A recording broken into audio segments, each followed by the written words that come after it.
Hello friend, only study YouTube channel पर आप सबका स्वागत है। तो बीपीएससी के जो हमारे करंट अफेयर का सीरीज चल रहा था, हमने इसको मैक्सिमम को एसपीडी करंट अफेयर से लिया था। तो इसको एसपीडी करंट अफेयर से ही जो अब इम्पोर्टेंट करंट अफेयर रह गए हैं केवल उन्हीं को पढ़ा जाएगा, क्योंकि हमारे जो एग्ज़ाम का डेट है मात्र अब 30 डेज बच गए हैं। तो 30 डेज में हम लोग जितने से ज़्यादा बेनिफिट उठा सकते हैं एसपीडी करंट अफेयर का, उसको उठाने की कोशिश करेंगे। तो इसमें देर न करते हम लोग आज का करंट अफेयर चालू करते हैं।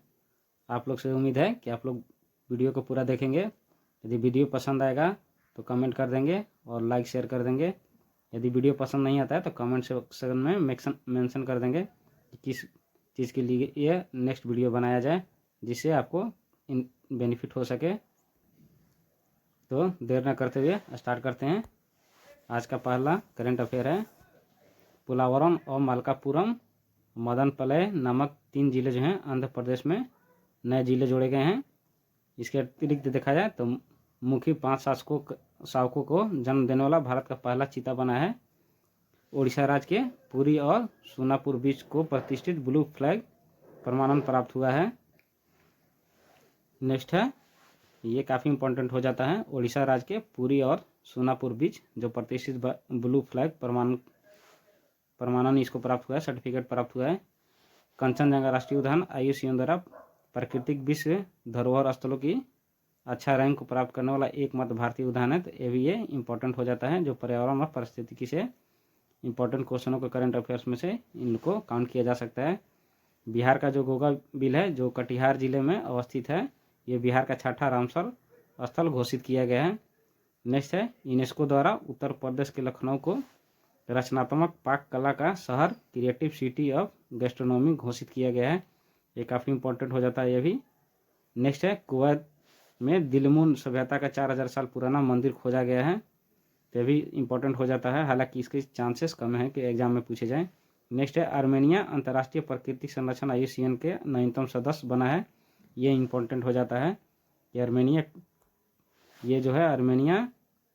ये नवीनतम IUCN का देश बना है।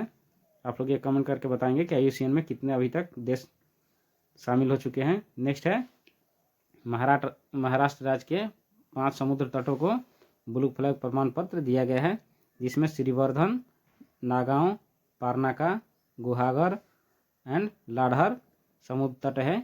इससे पहले हम लोगों ने देखा था, ये जो उड़ीसा राज्य का था, पुरी और सोनापुर बीच, जिसको प्रतिष्ठित ब्लू फ्लैग प्रमाण पत्र दिया गया है। तो जितने भी ब्लू फ्लैग प्रमाण पत्र दिए जाते हैं ये इंपॉर्टेंट हो जाते हैं।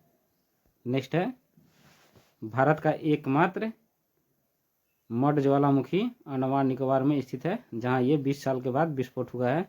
तो ये भी काफ़ी इंपॉर्टेंट हो जाता है। और ऐसे ध्यान देने वाली बात है कि इंडिया में जितने भी ज्वालामुखी हैं उनमें से एक, या एक्टिव ज्वालामुखी में से एक है अंडमान निकोबार द्वीप का ज्वालामुखी। ये बीपीएससी के एग्जाम में पूछा भी जा चुका है 70th में। नेक्स्ट है, कोंडरेड्डीपल्ली तेलंगाना का दक्षिण भारत का पहला 100% सोलर ऊर्जा से संचालित होने वाला गांव है। नेक्स्ट है, हाल ही में बिहार का गोकुल जलाशय जो बक्सर जिला में अवस्थित है, और उदयपुर झील जो पश्चिम चंपारण में स्थित है, ये रामसर स्थल घोषित किया गया है। तो ये हो जाता है हमारा VVIP, क्योंकि ये बिहार से रिलेटेड 2 हमारे रामसर स्थल घोषित किए गए हैं। नेक्स्ट है, हिमाचल प्रदेश में स्थित कोल्ड डेजर्ट बायोस्फीयर रिजर्व को सितंबर 2025 में यूनेस्को बायोस्फीयर रिजर्व के विश्व नेटवर्क में शामिल किया गया है। तो इसको एक तरह से और भी याद कर सकते हैं कि इसका एग्जाम में इस तरह से पूछता है कि कोल्ड डेजर्ट बायोस्फीयर रिजर्व कहाँ है, तो ये है हिमाचल प्रदेश में। नेक्स्ट है, आंध्र प्रदेश स्थित तिरुमाला हिल्स और एरामट्टी डिवालू को यूनेस्को के संभावित सूची में शामिल किया गया। संभावित सूची इसको बोलते हैं जो ये बाद में यूनेस्को के धरोहरों में शामिल हो सकती हैं। उससे पहले केंद्र सरकार को ये लिस्ट एक देनी होती है यूनेस्को को, ये इसको साइट जो है इसको कंसिडरेशन में ले सकते हैं। जैसे अभी हाल ही में जो हमारा एक त्यौहार है दीपावली, उसको यूनेस्को के इंटेंजिबल में हेरिटेज में शामिल किया गया है। नेक्स्ट है, इंदौर और उदयपुर को वेटलैंड सिटी की मान्यता दी गई है। ये भी काफ़ी इंपॉर्टेंट हो जाता है कि इस तरह के मान्यता पाने वाले काफ़ी कम जो सिटी हैं वो इंडिया में है। तो उनमें से एक है इंदौर और उदयपुर, जो हमारे वेटलैंड सिटी की मान्यता प्राप्त करने वाले शहर हैं। इंदौर क्लीनेस्ट सिटी में भी हर बार नंबर 1 रैंक पाता है। इस साल इंदौर के साथ साथ सूरत भी नंबर 1 रैंक पर रहा है। नेक्स्ट है एशिया का सबसे उम्रदराज हथिनी वत्सला का निधन मध्य प्रदेश के पन्ना टाइगर रिजर्व में हो गया है। ये रहा, एक तरह से भी क्वेश्चन पूछा जाता है इंपॉर्टेंट जो नेशनल पार्क हैं कि ये पन्ना टाइगर रिजर्व कहाँ है और पन्ना नेशनल पार्क कहाँ है। तो ये है मध्य प्रदेश में, जहाँ पर हथिनी जो है वत्सला का निधन हो गया है। ये सबसे उम्रदराज हथिनी रही है। भारत के में अंतर्राष्ट्रीय जैव विविधता दिवस का आयोजन 22 मई 2025 को पर्यावरण मंत्रालय के तत्वावधान में उदयपुर में संपन्न किया गया। नेक्स्ट है देश का पहला waste to wildlife park Noida में बनाया जा रहा है। ये काफ़ी इंपॉर्टेंट हो जाता है कि क्योंकि इको फ्रेंडली चीज़ों पर गवर्नमेंट का फोकस ज़्यादा रहता है। तो देश का पहला जो waste to wildlife park है इसको नोएडा में बनाया जा रहा है। नेक्स्ट है सिमलीपाल उड़ीसा का 107वां राष्ट्रीय उद्यान है। इस तरह से देख सकते हैं कि काफ़ी इंपॉर्टेंट हो जाता है कि सिमलीपाल जो है ये 107th नेशनल पार्क है। यानी हमारे देश में अब टोटल कितने नेशनल पार्क की संख्या भी है 107, यानी 107 लास्ट है सिमलीपाल जो उड़ीसा में अवस्थित है।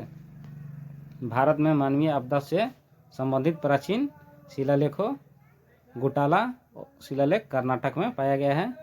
ये काफ़ी प्राचीन या सबसे प्राचीन शिलालेख है जो गुटाला शिलालेख है, ये कर्नाटक में पाया गया है। अरुणाचल प्रदेश में यूथालिया मलकाना नामक तितली खोजी गई है। नेक्स्ट है हरियाणा के भिवानी जिले में स्थित 2 हड़प्पा सभ्यता स्थलों को जैसे मिताथल और टिगराना को संरक्षित पुरातात्विक स्थल घोषित किया गया है, जिसको सरकार के द्वारा प्रिजर्व किया जाएगा। ये इम्पोर्टेंट हो जाता है काफ़ी कि जो हमारे हड़प्पा कालीन स्थल हैं ये एंशियंट हिस्ट्री से रिलेटेड और करंट से रिलेटेड दोनों को मिक्सर हो जा रहा है।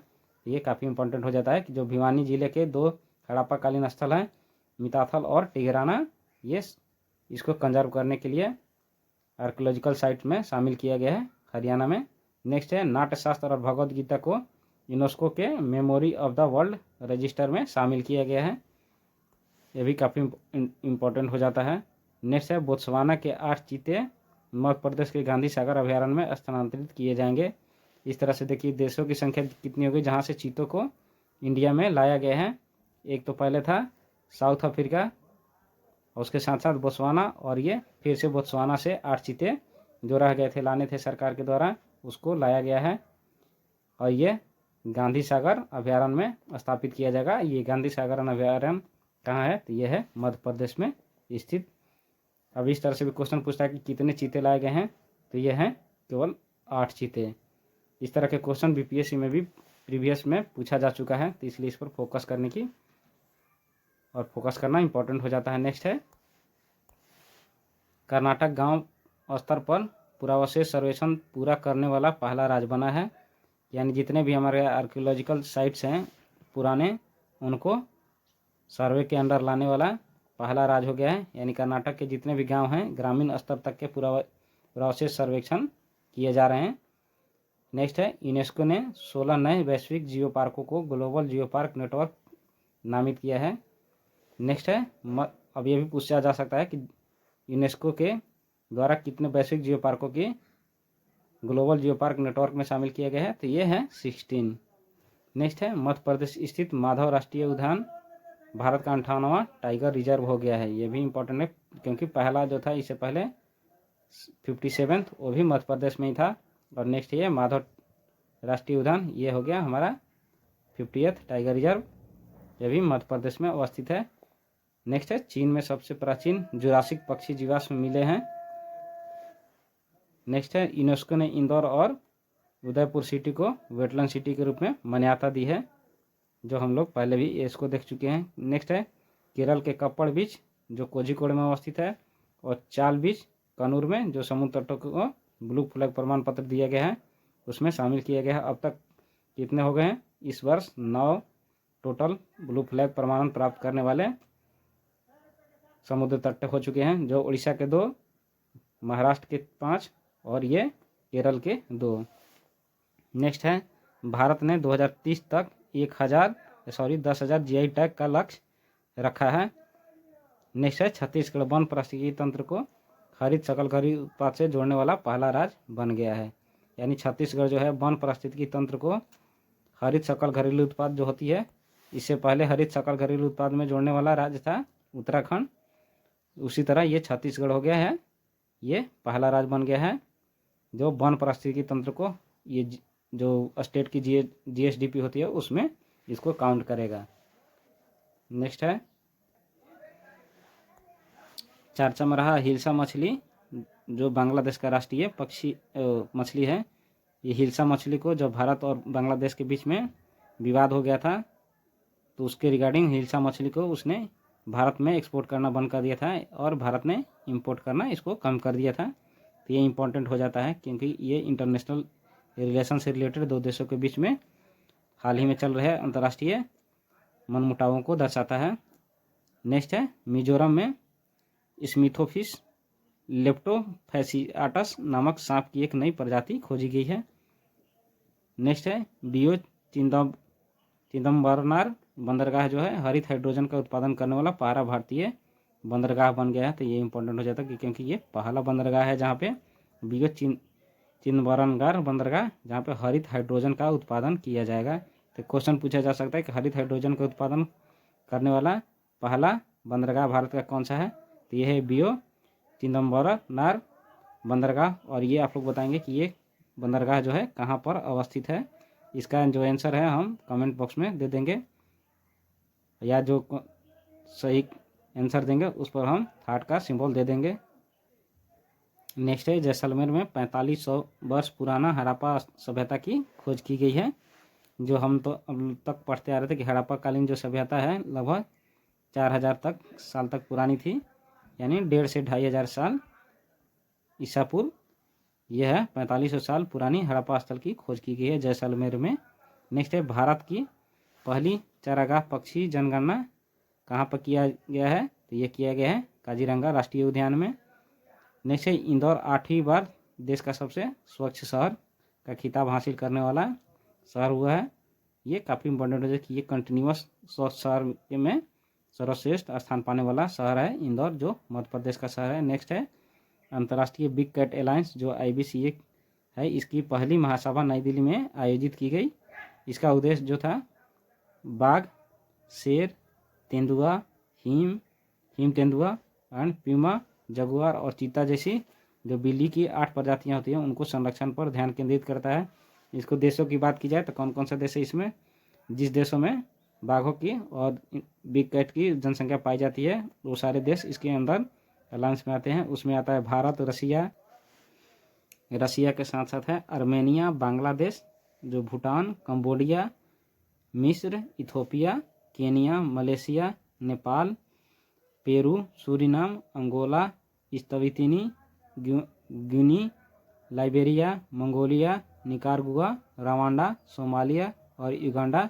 इस तरह से देखें तो हमारे कितने IBCA के देश हो जाते हैं अभी तक। इसमें टोटल देशों की संख्या बात की जाए तो ये 23 देश हैं जहाँ पर बिग कैट्स पाए जाते हैं, और ये बिग कैट्स अलायंस के मेंबर कंट्री हैं।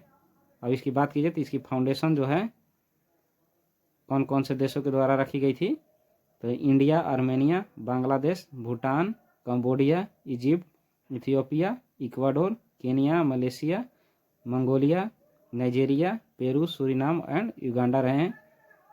ये इसकी फाउंडिंग मेंबर रहे हैं। नेक्स्ट है, चलिए ये काफ़ी डिस्कशन हो जाएगा फिर।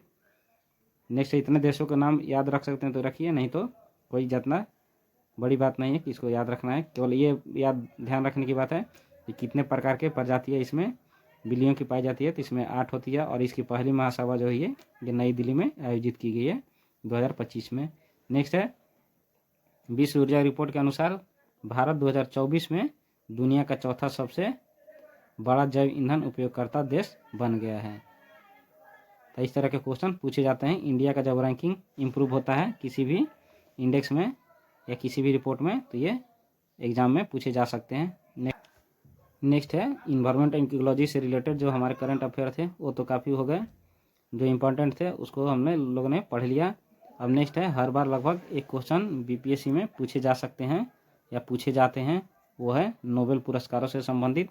तो हम लोग देख लेते हैं कि नोबेल पुरस्कार 2025 में किसको किसको प्राप्त हुआ है और किस कार्य के लिए उनके दिए गए हैं नोबेल पुरस्कार।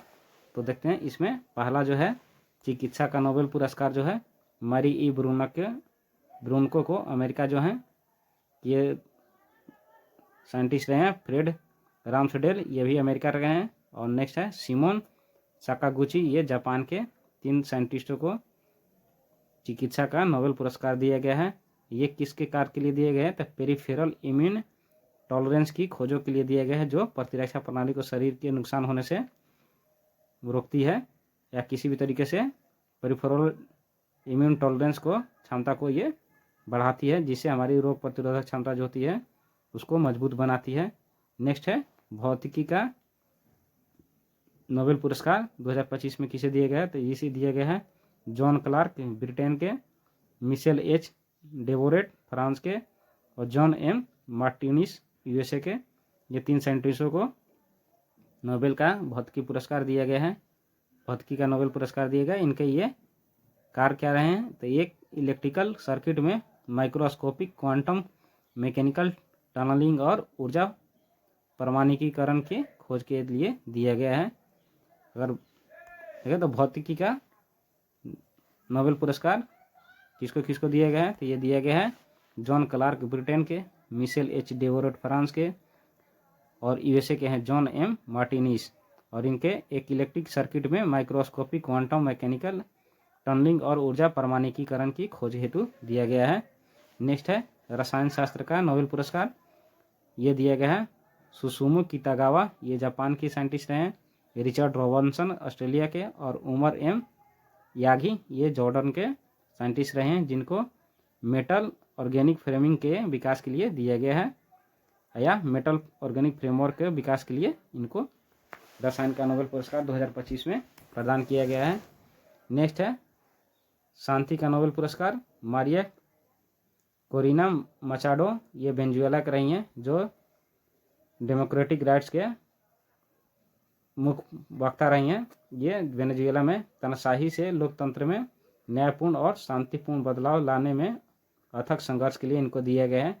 ये वहाँ के केंद्र सरकार के विरोध में और ये किसी भी तरीके के तानाशाही को उसको अपोज करने के लिए इनके कामों के लिए जाना जाता है। ये काफ़ी लंबे समय से इस कार्य में लगी थी, इसको देखते हुए इनको दिया गया था। इनका वीडियो भी एक वायरल हुआ था, जिसमें नोबेल कमेटी के जो चेयरमैन हैं वो इनको वीडियो कॉल पर बात करते हुए देखे गए थे।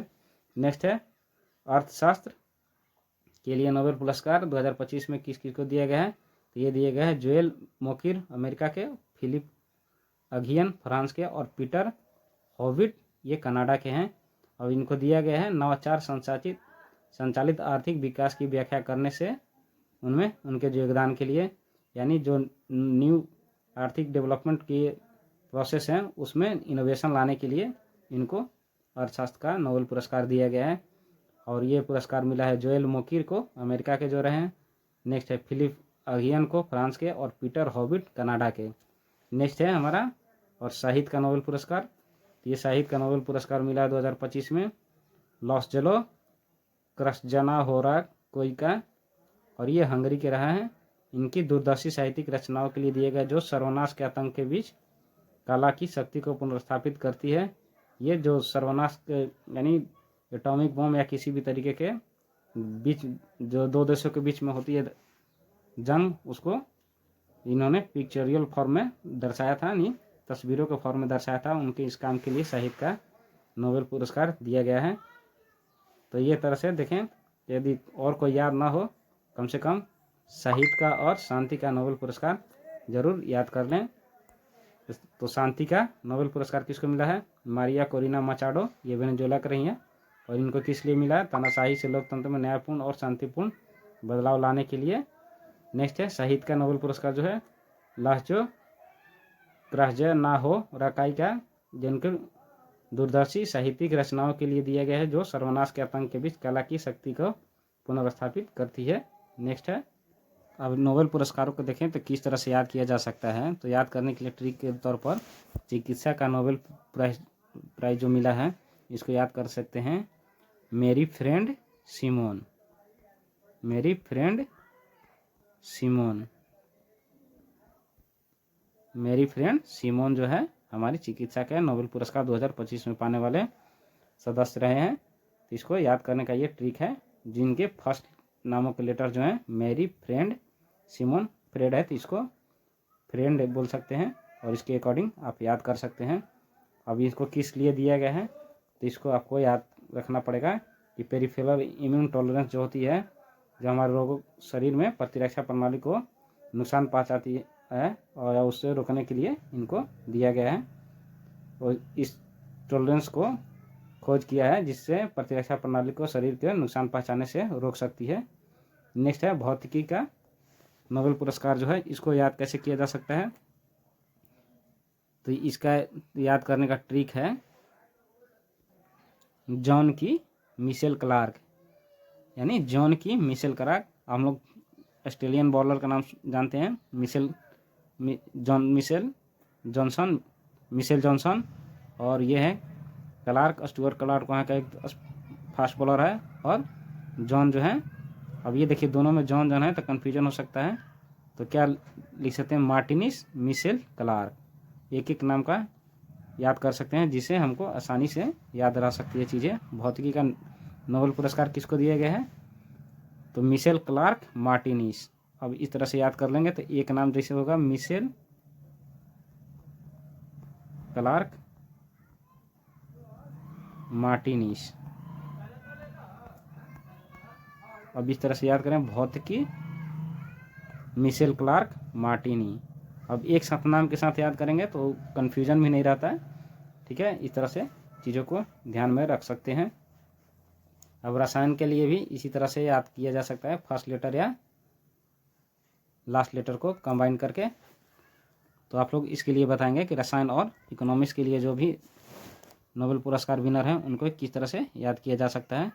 चलिए मिलते हैं नेक्स्ट इम्पोर्टेंट टर्म से।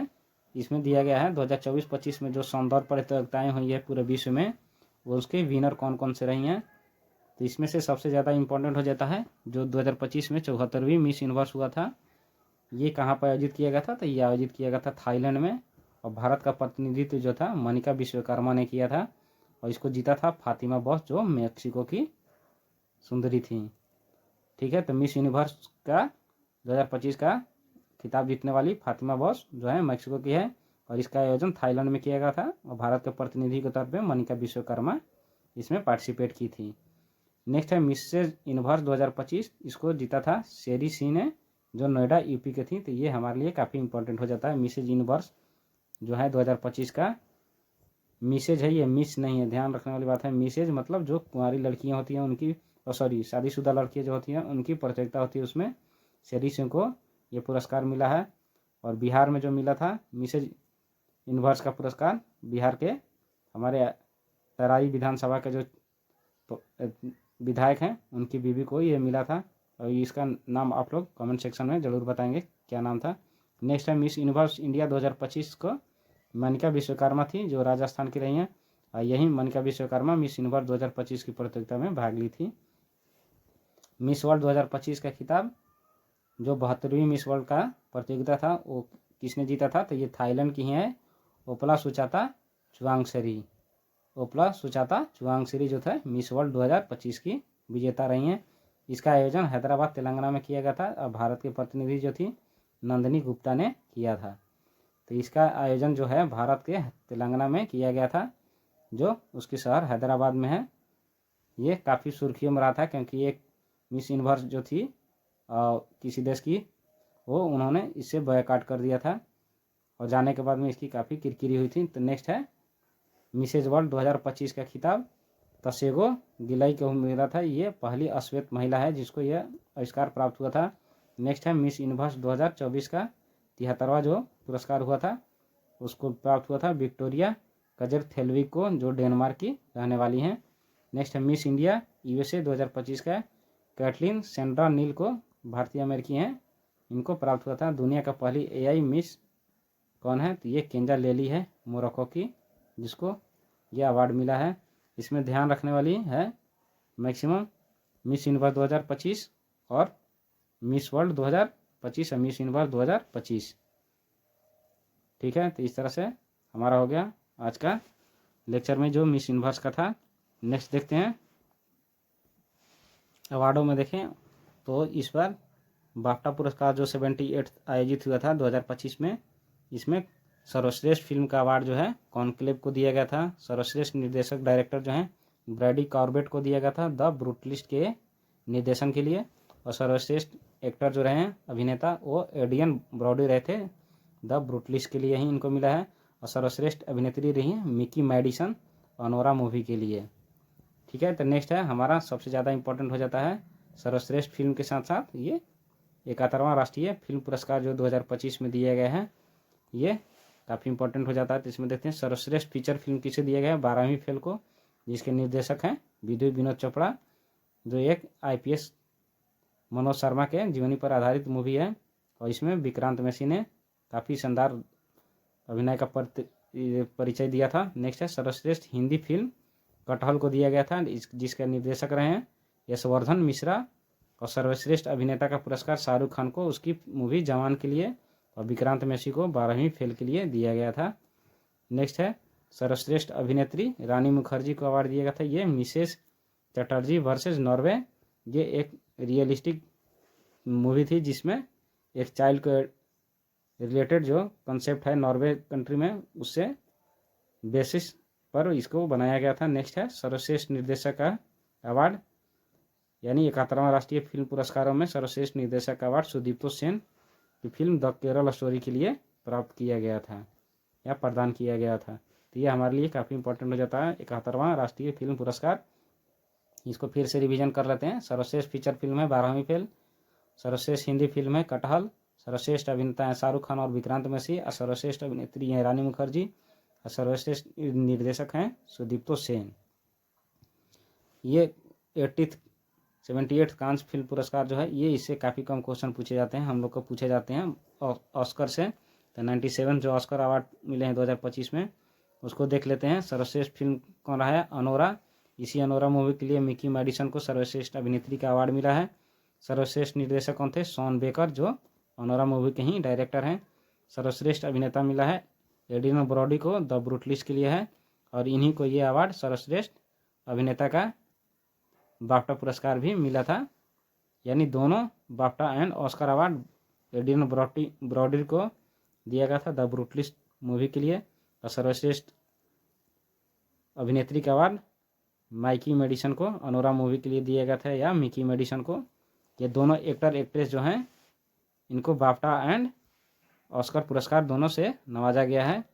और सर्वश्रेष्ठ निर्देशक का बात करें तो अनोरा मूवी के शॉन बेकर को, और सर्वश्रेष्ठ फिल्म अनोरा को प्रदान किया गया है। इस तरह से आज का करंट अफेयर इतना ही, नहीं तो वीडियो काफ़ी लंबी हो जाएगी। मिलते हैं नेक्स्ट वीडियो में। यदि वीडियो आप लोग को अच्छी लगी तो ज़रूर लाइक करें, शेयर करें और कमेंट करें, और चैनल को सब्सक्राइब जरूर कर लें ताकि इससे मोटिवेशन बनी रहे, आप लोग के लिए अच्छे से अच्छे वीडियो लाते रहें। मिलते हैं नेक्स्ट वीडियो में, तब तक के लिए बाय, जय हिंद।